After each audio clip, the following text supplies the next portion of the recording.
Welcome to our first event of this FT Board Director Forum, a discussion with Paul Polman. I'm Andrew Edgecliffe-Johnson, the US business editor of the Financial Times. More importantly, Paul, who I think you all know was the CEO of Unilever for a decade until 2019, and is now the head of Imagine, a social enterprise and for-benefit corporation, where he works to accelerate action by business to achieve the UN global goals, which he actually helped to develop. Paul is himself a director. He chairs one company and sits on two other boards.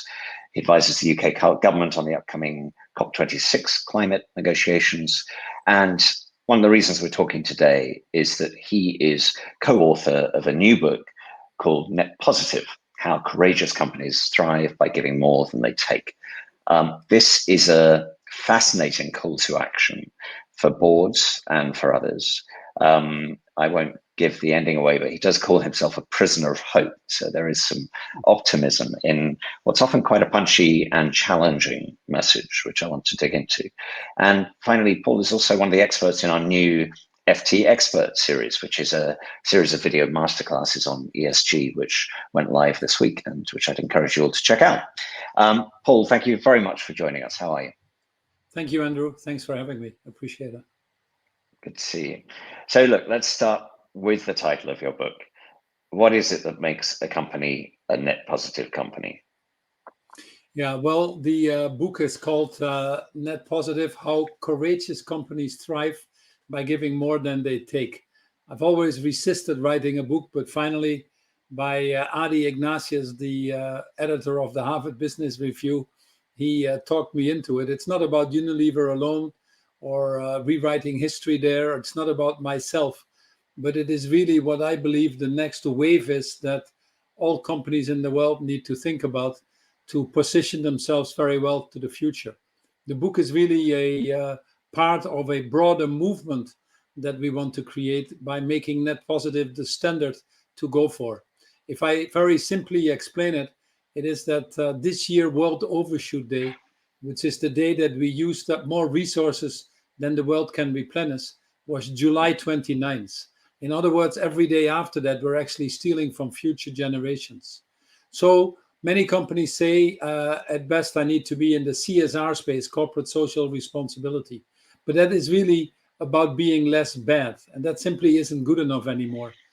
If you are a murderer and you killed 10 people and now you are declaring that you're a better murderer by only killing 5 people, I don't think you'll get away with that. So then some of the CEOs say, yeah, I understand that. We need to do better than this. So I'll go and be sustainable.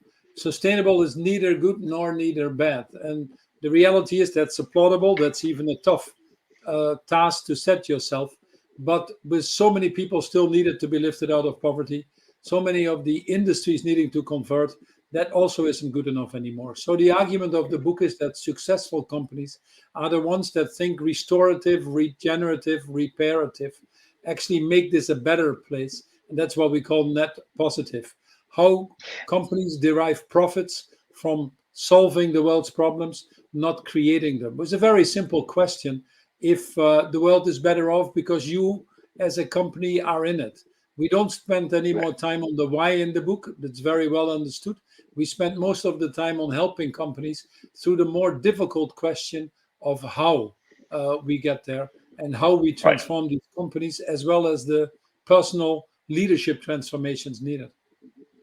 Just to clear up one point that may be a source of confusion. Yeah, I'm sure a lot of people tuning into this have been thinking very actively about their net zero strategies. This is a much wider agenda. This is, you're not trying to kind of contrast with a simple emissions goal here, but I don't know if you want to talk a bit about where net zero plays into net positive. Yeah, it's actually a different thinking. I think it's very clear that the expectations of the role of business in society have drastically changed over the last 2 years, 3 years, and it's actually accelerating. And companies have to ask themselves much more what their overall purpose is, what their role is in this world, if you want to do, what it means to be a long-term multi-stakeholder model, what is truly sustainability in all its senses. COVID has shown that you can't have healthy people on an unhealthy planet, but it has also pointed out this enormous complex relationship between biodiversity destruction, human health, racial dimensions, climate change, environment. And the book really talks about that in all its dimensions. It's not easy Yep. to be a CEO to have to deal with that, but it's the realities of the world. Although the biggest issues are climate change and inequality, I think people have realized that they're very closely related and to some extent interdependent. Would you say that climate change and inequality are the biggest areas where companies are still falling short of being net positive in your eyes? No, I would say, Andrew, that those are the biggest areas where in importance of where we need the systems changes, where we've fallen short significantly. On climate change, we're projecting still with the latest IPCC reports close to 3 degrees. The submissions that we see for the COP26 in Glasgow in 2 weeks' time add up to a 16% increase for the next 10 years until 2030, when we know we need a 45% decline. And increasingly, we're starting to see the enormous negative effects that we're incurring as a result of our inability to act there at the speed that is needed. And it affects every business.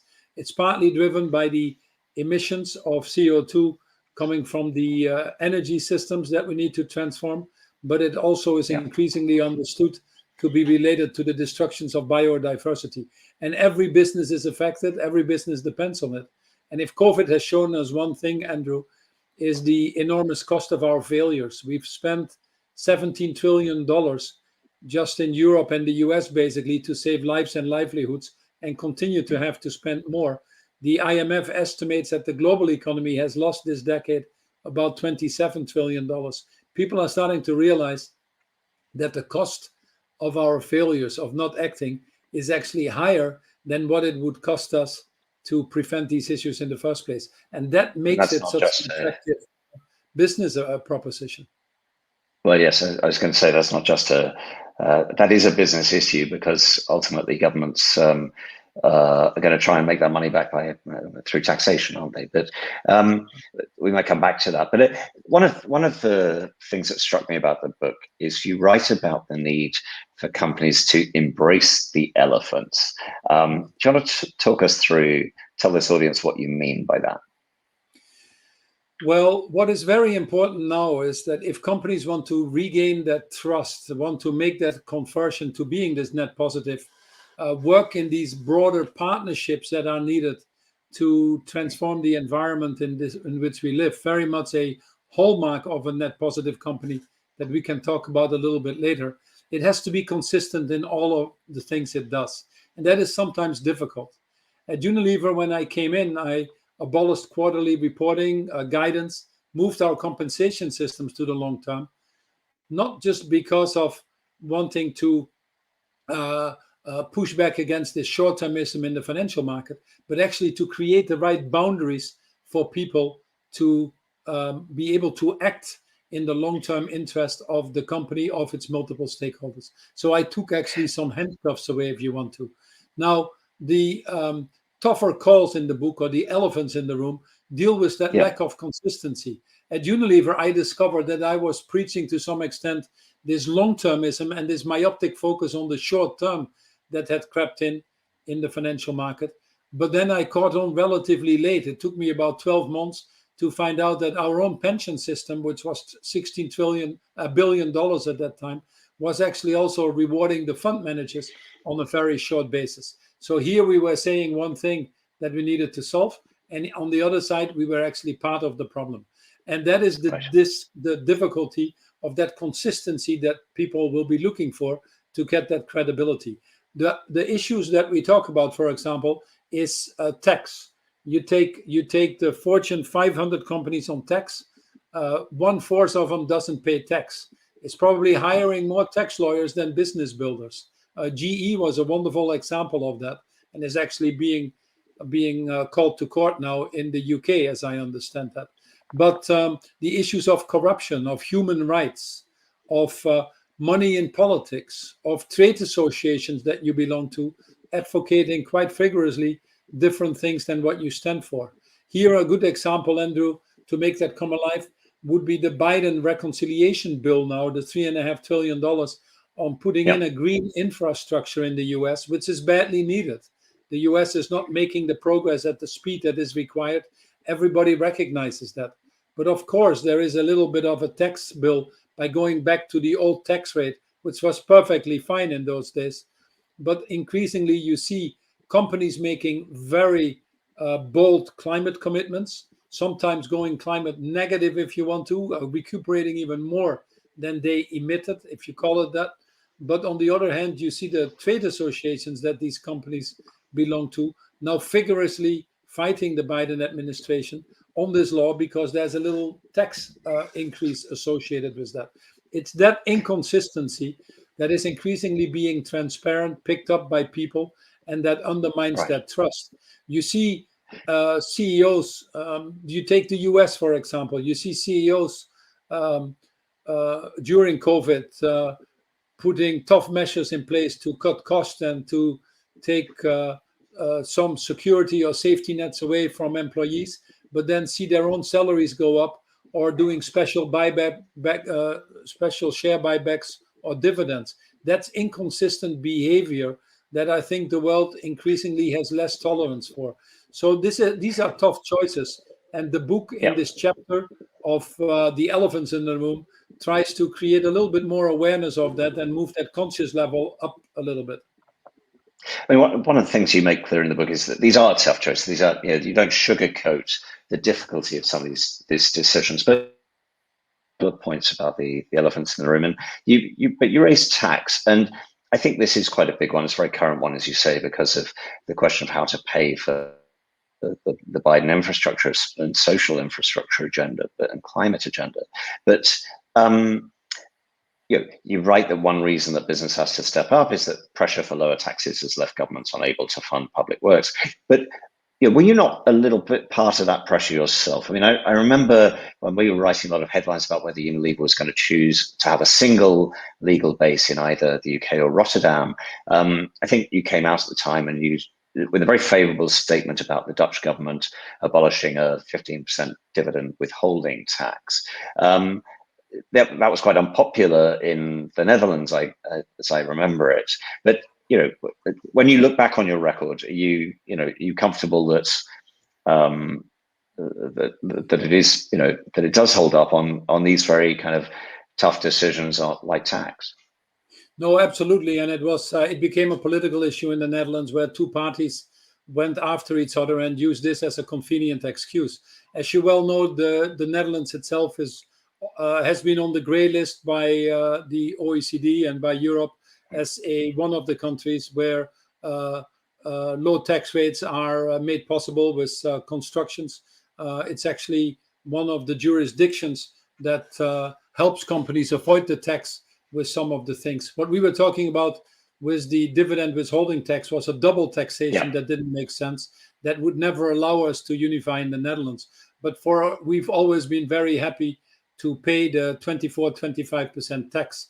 I was one of the first companies that published its tax principles, that stopped having operations in tax havens. 10% of the world's GDP is offshore right now. So we stopped that right away. We published our tax principles. We actually worked with the OECD on the BEPS proposal, the Brent erosion and profit sharing.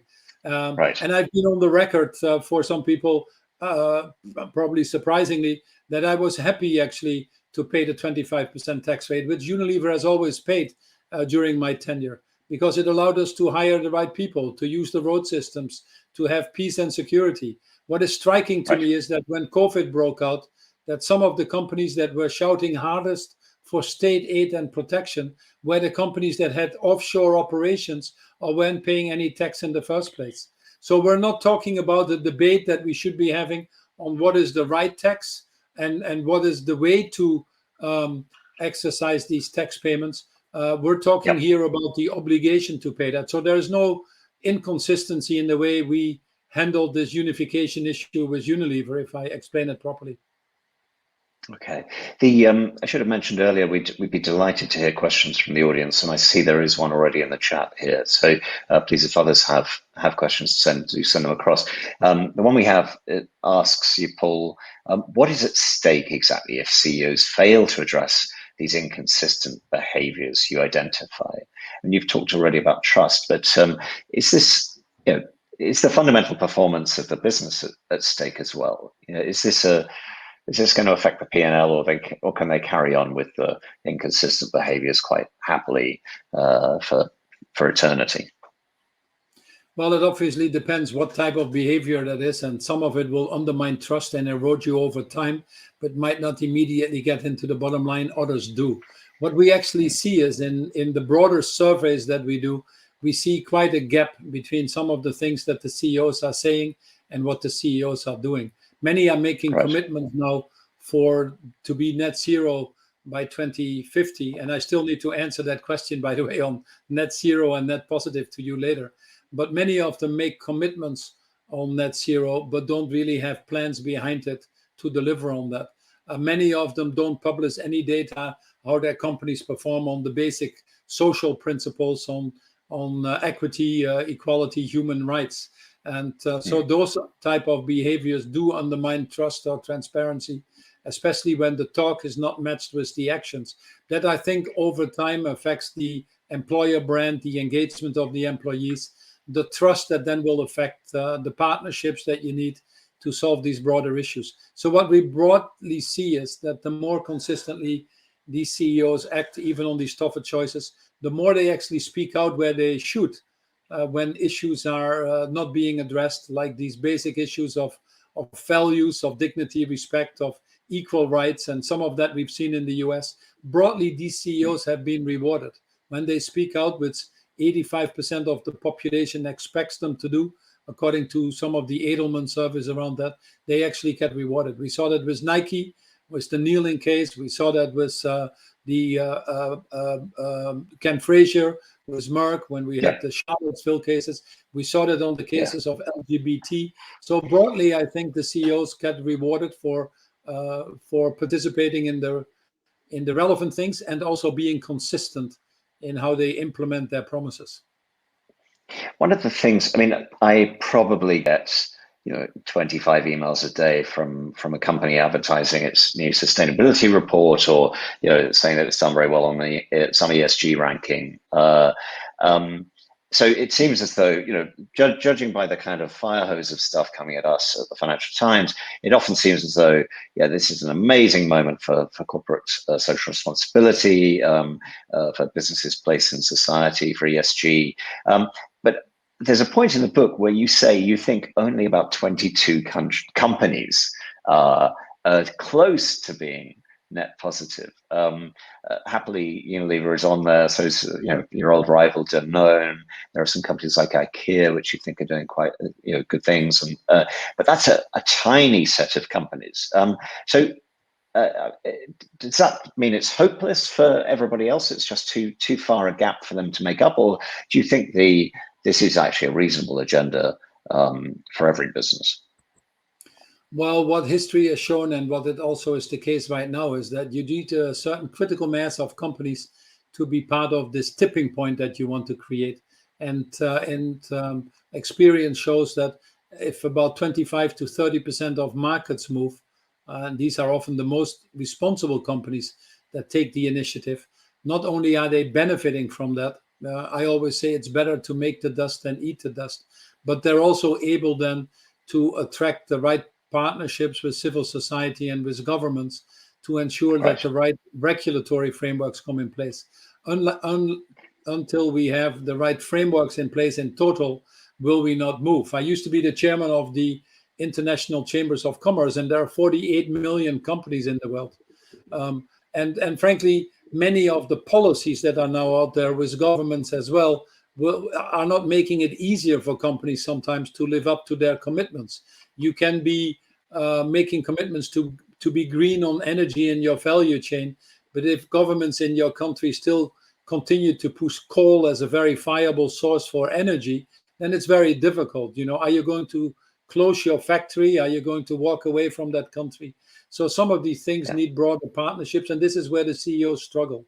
But increasingly, CEOs are making commitments. And then, in fact, Andrew, when COVID started, the overwhelming opinion of the cynics and skeptics was that ESG was dead. I can pull out 100 articles that appeared in newspapers, and many of the people saying that. And they went back to the financial crisis when actually that happened. That the financial crisis, ultimately, people felt that banks were too big to fail and people were too small to matter. But this time it's quite different. I chair the UN Global Compact for the Secretary General, and we just started before COVID with a membership fee. We had 14,000 members. Then COVID came. We were very worried because there was a hurdle. We actually have 17,000 members now, and the membership fee is in place. We saw the ESG funds in the financial market stepping up. People estimated that could be about $50 trillion by 2025 alone. The number of alliances and commitments that companies are making. The issue is not there anymore, actually. The issue is not in convincing us what is needed and how we should all contribute. The issue is that we are doing so much more than we did before that we think we are moving at the right pace to address these issues. And unfortunately, the speed and scale, because we've waited so long addressing them, the speed and scale with which we're moving is clearly not enough yet. Lots of these commitments are long-term, not short-term. And frankly, even the companies that make these commitments, which is a significant step change that they were before, I would argue is not really enough. Many companies still play not to lose versus play to win. Many companies still feel that it's uncomfortable to set these bigger targets if they don't know exactly how to achieve them, although they know that these targets are needed. So it's as much about courage and courageous leadership as it is about the transformation itself. Right. I've got a couple of questions coming through from the audience, which I want to put to you. There are two that I think are quite closely related. One is, what role would you like businesses to play in the wider society that they don't already play? Another is, what do you think the balance should be between government and private cooperation? Should the conversation start from government or from business? Should there be a public responsibility first? What do you think? How do you define the kind of ideal role for business to play in society? Because as you identify, businesses are playing a larger social role, but it strikes me that that's increasingly contested as well. There's not much of a kind of playbook for what that relationship, what that role in society should be.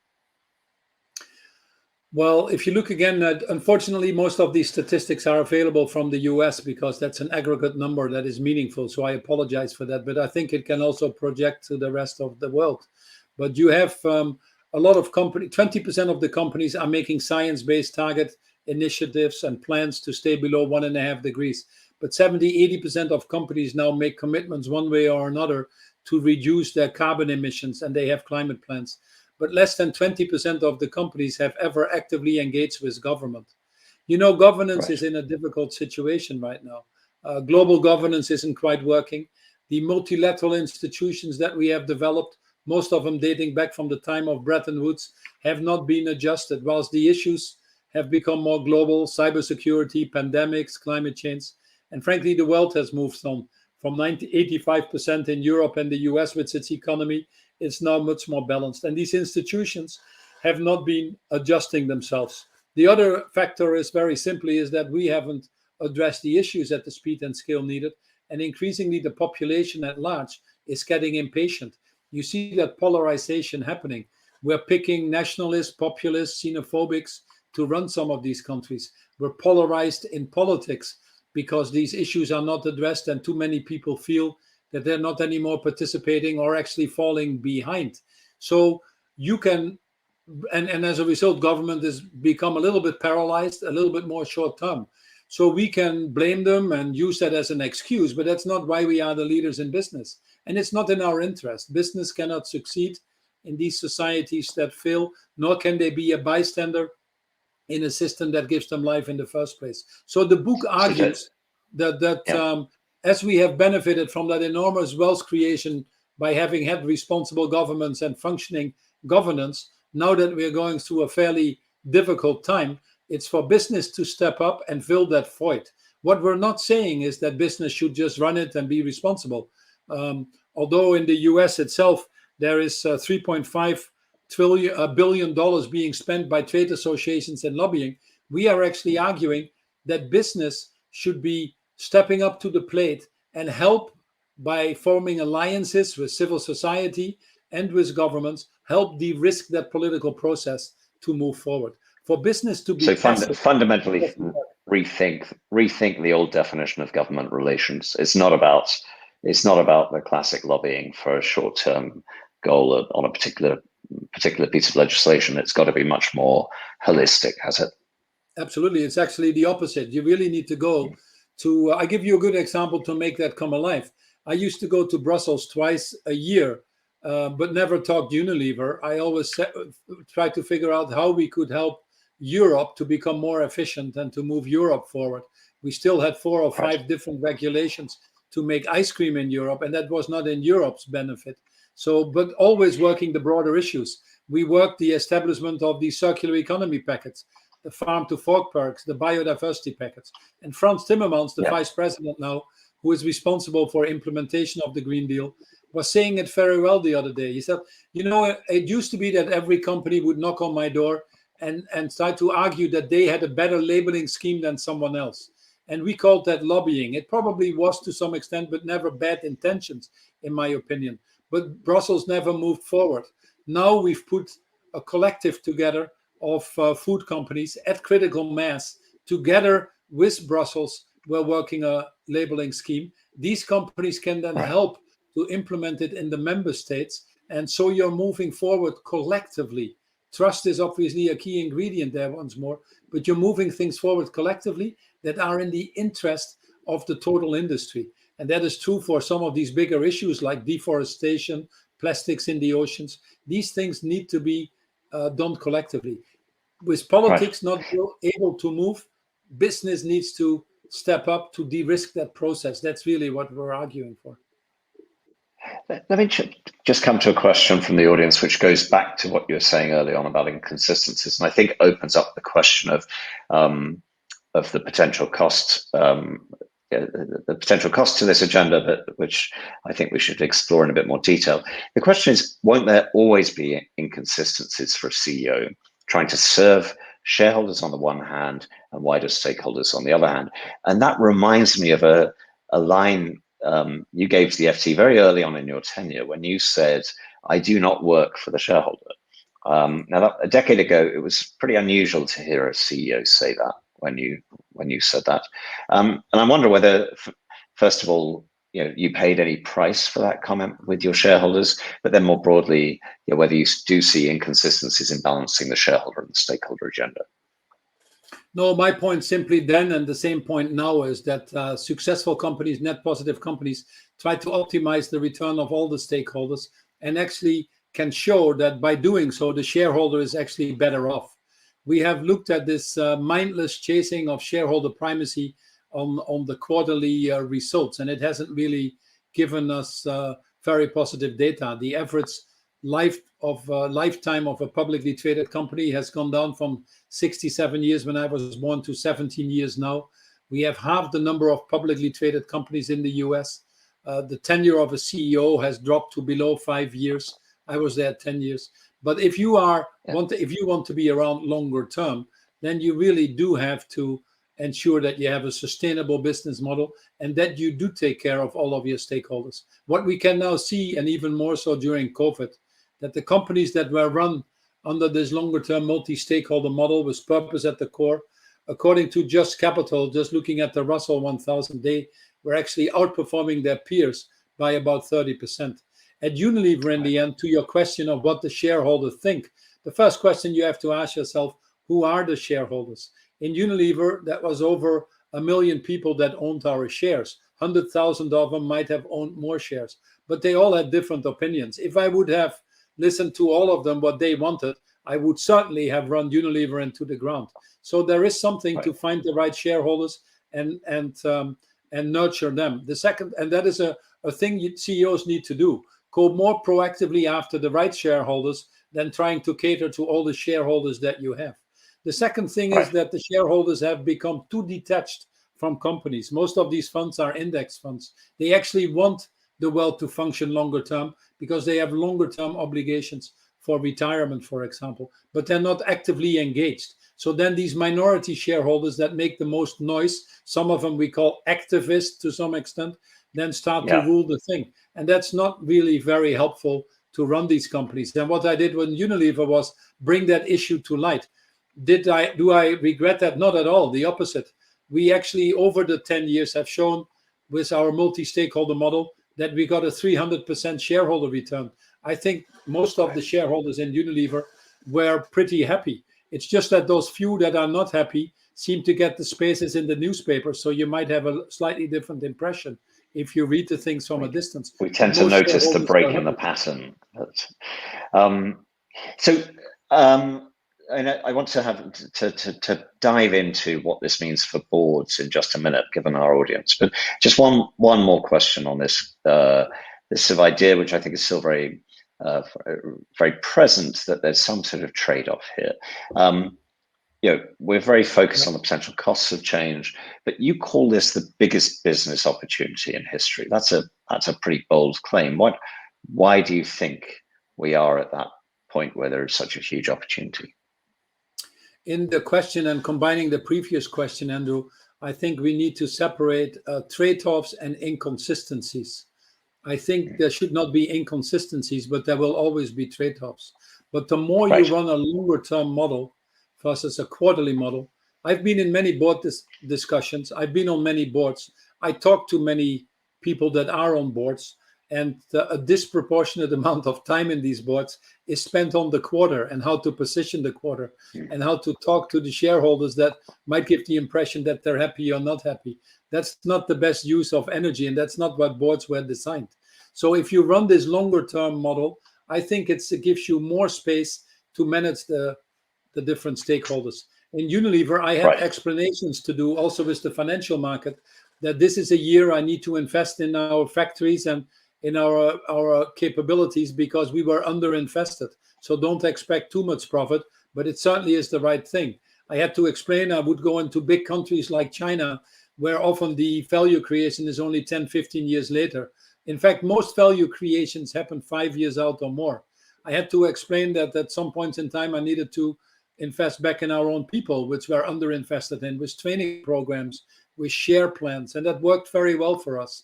But every year we could show that we could grow the company top and bottom line and that everybody would benefit. And over that time, that accumulated effect was very good for the shareholders. But more importantly, it gave you optionality. The company was stronger at the end than it was at the beginning, not only for its values and its people, but also about the resilience that you had created. That's the right way to do that, to run these companies for the long term.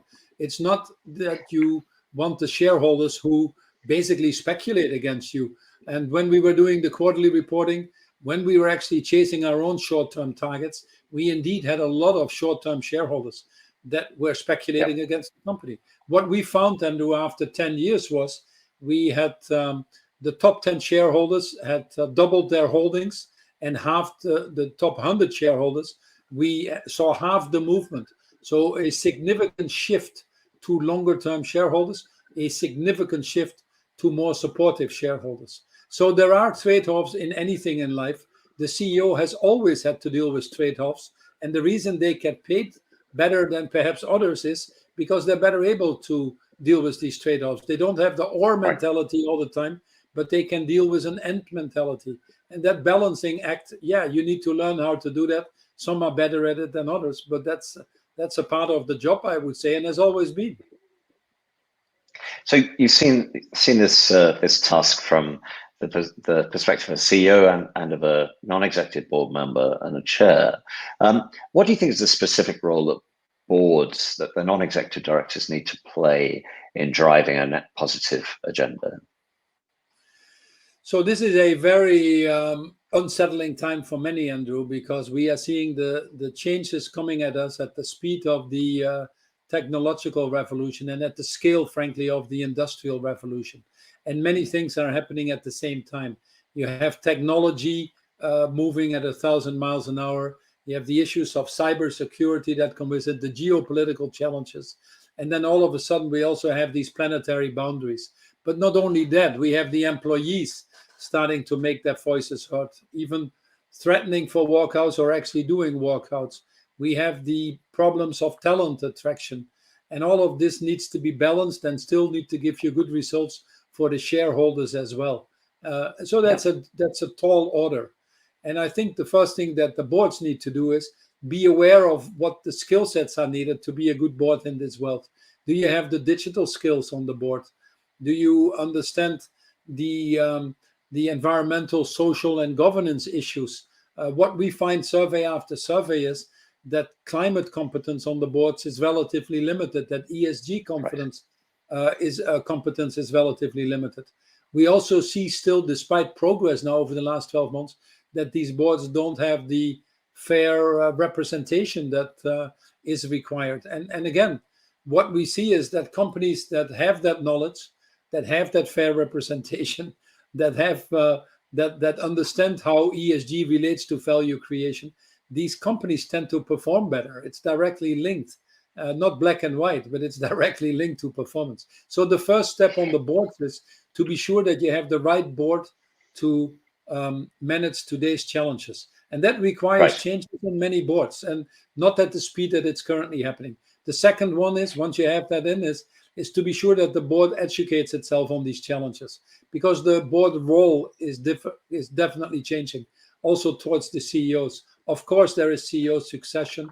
Of course, there are governance issues and protecting the company's longer-term well-being, if you want to, as risk management. These things will always be there. But increasingly, the board needs to understand how moving to these more to a sustainable model, more purpose-driven models, what that means, how it creates value. And more interactions will need to take place with your environment that historically have not been done. You have to work these bigger challenges with a broader stakeholder group, including governments and other stakeholders, and that is difficult. That's a different role for a CEO as well and a board.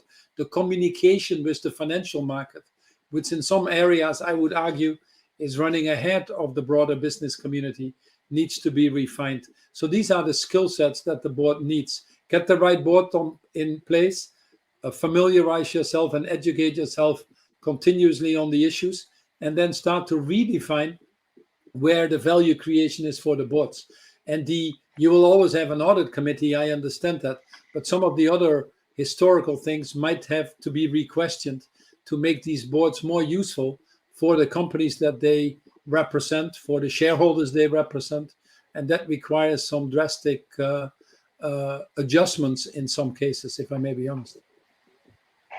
I think, by the way, you've managed to answer two of the questions from the audience. Do you think most boards understand ESG? Clearly, you don't, because I remember in your book you say that only 7% of boards are climate competent.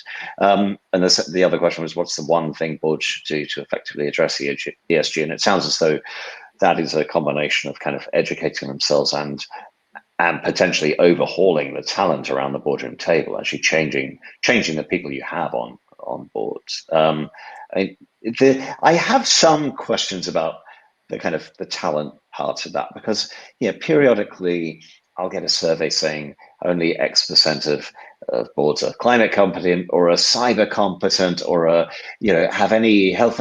Last year we were getting all these surveys saying nobody understands communicable diseases around the average boardroom. But is it? You can't have a pandemic expert and a cyber expert and a climate expert, can you, on every board? It would just be unwieldy. No, you cannot, and you should not. But you should have some of the diversity that is needed to manage or discuss these issues in society. You need to have some knowledge, just like you need to have people on the audit committee that are qualified. We might also look at some other things when they're burning issues. It just happens to be that climate change is now the most existential threat that we deal with. Some people listening in might not agree, but it would be very wise. You always can have advisory committees around the boards, and most sensible boards do that.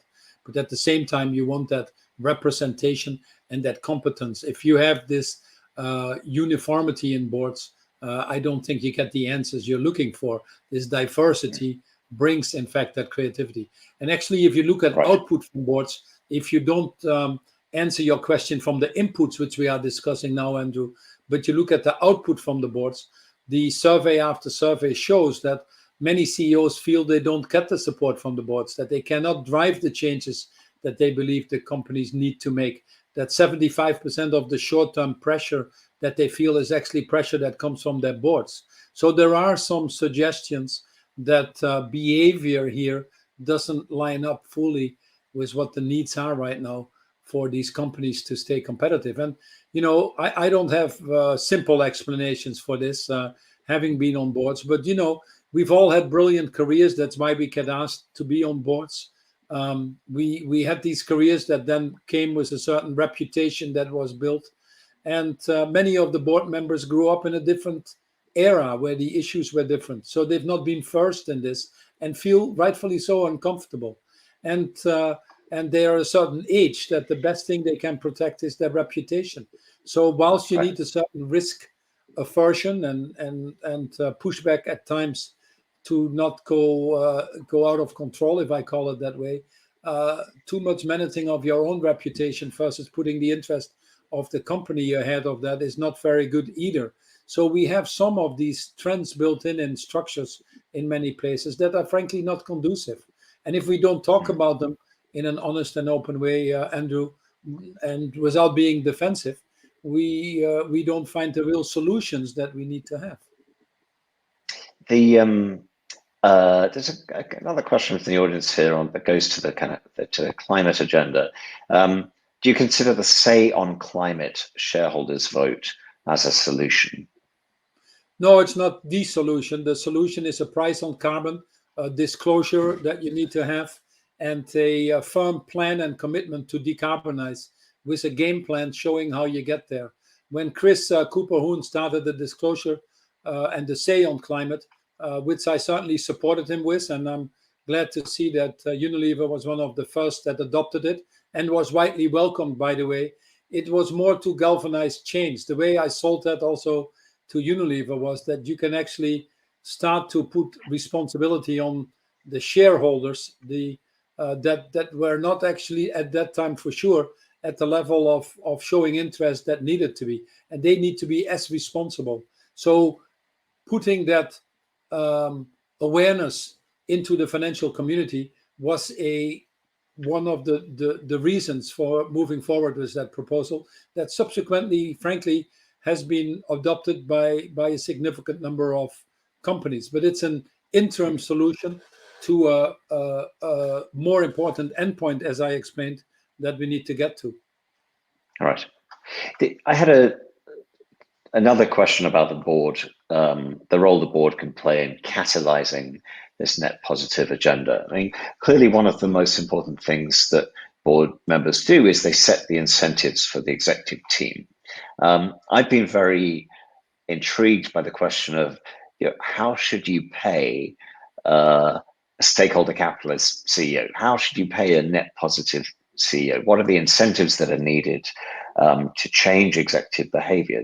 Do you think that some big change needs to happen with CEO incentives?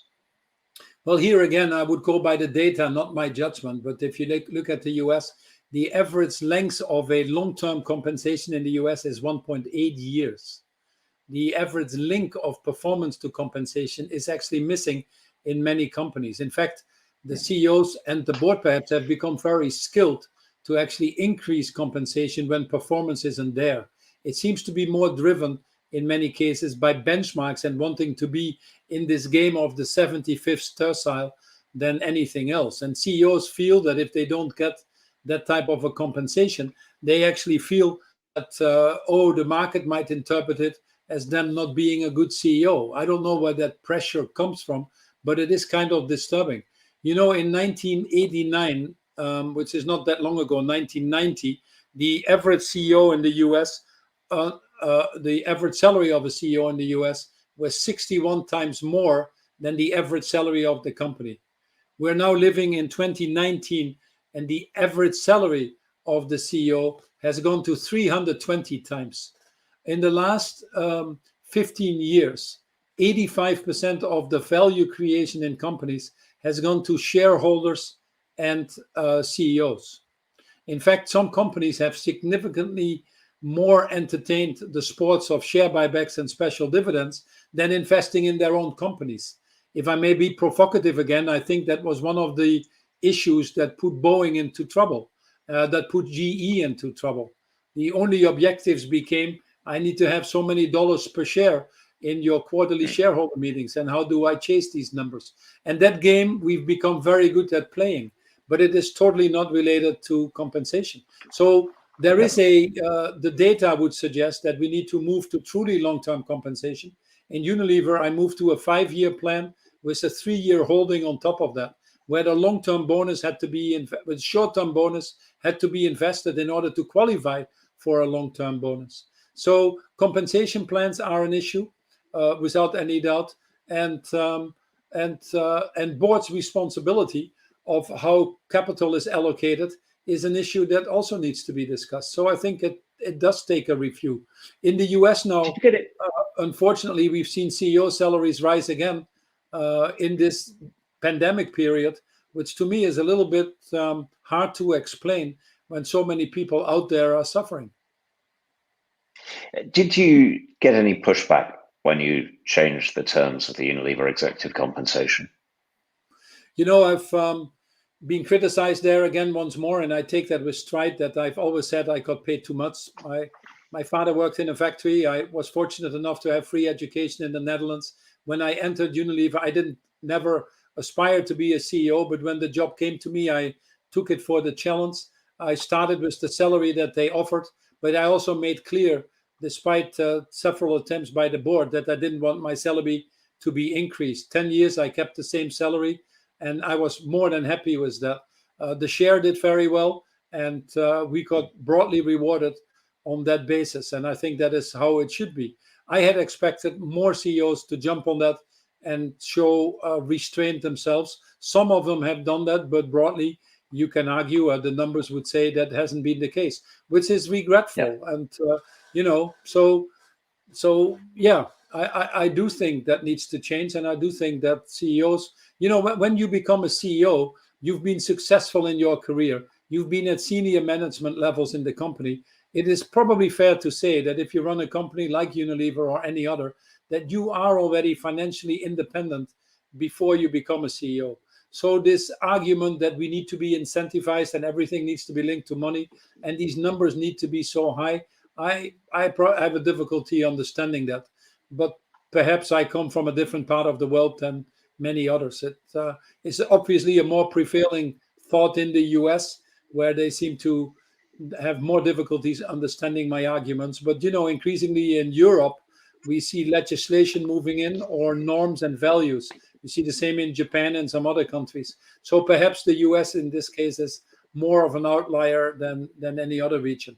Well, sitting in the US, I've certainly observed the rise in the number of shareholder protests about high executive compensation packages. So I do think there's been a change in mood among investors in the last couple of years.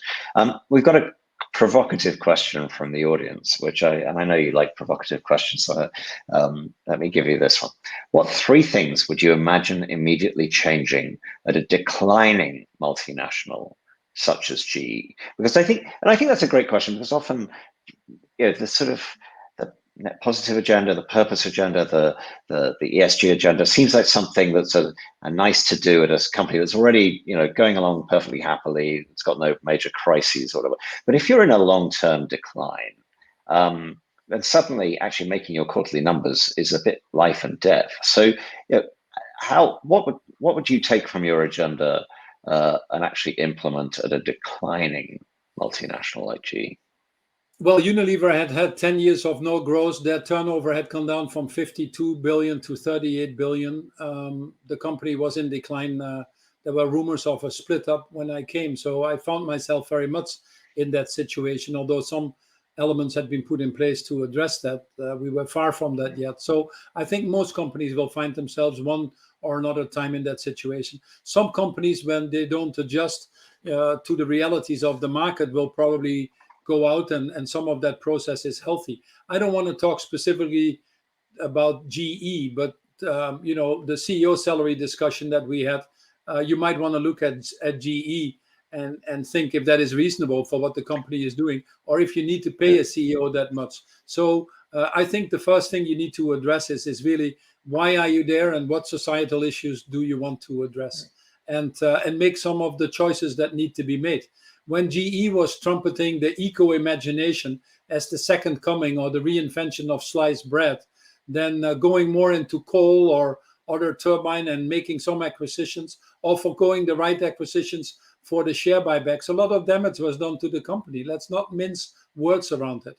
When they combined boards and had probably 25, 30, 40 board members at one point in time, it is a very effective way to mute the boards and not have any discussions, because they don't like to have disagreements amongst themselves. When they did not put their their values into behavior, they undermined the culture.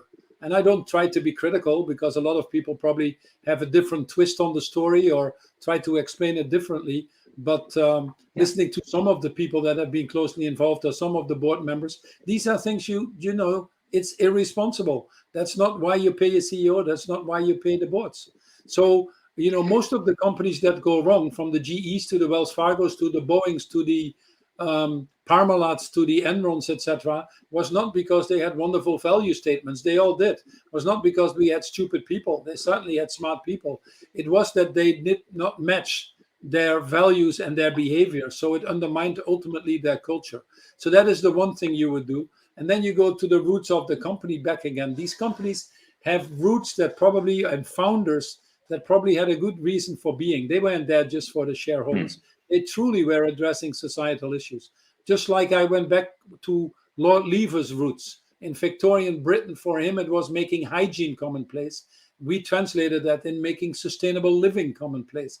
But it's something in Jim Collins' book, From Good to Great, where he talks about nurturing the core before you stimulate progress, that is very appealing to me. So these companies should go back to these roots and really find out what their real reason for being is and how they can address these real societal issues. Sometimes you have to shrink again, just like in high jumping, you have to go through your knees to jump higher. Sometimes companies have to do that as well. Streamline your portfolio and start rebuilding it. But ultimately, it boils down to people and culture that is going to decide your long-term success. I know you have a hard stop in on the hour, so I want to ask you one question about Imagine, which is where you're spending most of your time here when you're not writing best-selling books. This is the model of Imagine, as I understand it, is all about collective action, which is something I think is probably a little alien to most boards, to most companies. But can you just explain what Imagine does, and so what you'd like this audience to understand about how it might be able to catalyze their efforts on a net positive agenda? Yeah. To be fair, I spend a lot of time on other things, Andrew. This is probably, as a chair of Imagine, about 20-30% of my time. I'm also the chair of the Style. I'll print a correction, Paul. Sorry. Yeah, on the collection. But one of the other areas of interest to me is to change the future of management education. And I spend a lot of time on that. What's the future leader going to be, and how do we need to relook at our MBA programs or leadership development?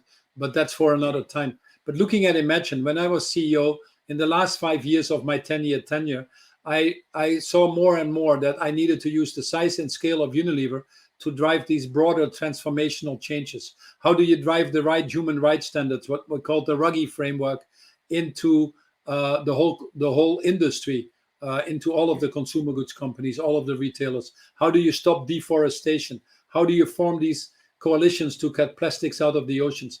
It was very clear to me that CEOs were kept to a very high standard, often higher than they could deliver on themselves. And yet many CEOs felt uncomfortable in that public-private space. I had the fortune to be part of the group of people that developed the Sustainable Development Goals and are very connected in that sense to governments or to civil society. And I like that intersection, but it's not easy for CEOs. So how can we solve these issues that are collective? In the real world, the CEO is afraid to stick out his neck because someone might shoot him. If one competitor does something, they nearly think, I don't want to participate because there must be something to it. When they do something that they think is right and they feel others don't do it, there's a feeling they get a competitive disadvantage. So with Imagine, our theory of change is a very simple one, Andrew. If we put by industry sector, where you usually have the same challenges, a sufficient enough amount of CEOs together across the value chain, then two things will happen. The CEOs collectively become more courageous, and we work on that to make that happen, but they become more courageous. You address issues across the value chain. Because you have 20-25% of the industry there, you can actually get to tipping points. Civil society then wants to work with you, governments are interested, and you actually move systems, which is the most important thing. Two very quick examples. We've put 80 companies together in fashion. After the energy transition we need and fossil, fashion is actually the most devastating industry on the sustainable development goals, from plastics in the oceans to biodiversity to actually human rights. So I don't have to explain that to this audience. Many fashion companies are doing good things, but collectively they're not moving the industry at the scale needed. Now that we've brought them together, they are together buying green energy, implementing a trajectory to get to the Paris agreements, working with Conservation International to put biodiversity targets into their business models, working now collectively to get to regenerative cotton, for example, agreeing with the industry to get out of single-use plastics in the B2B side of the industry as a first step. Bold commitments that they could have never taken if that trust wasn't there or that partnership. We're working with the food companies, 30 companies in food. Collectively, they're moving to regenerative agriculture.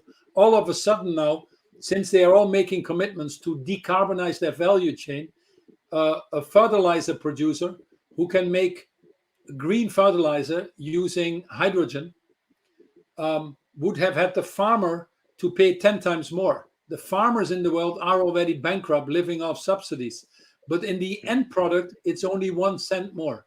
By having the whole value chain there, we can get all the actors to take their piece of the responsibility, implement things like this, and move things forward that were blocked in the past.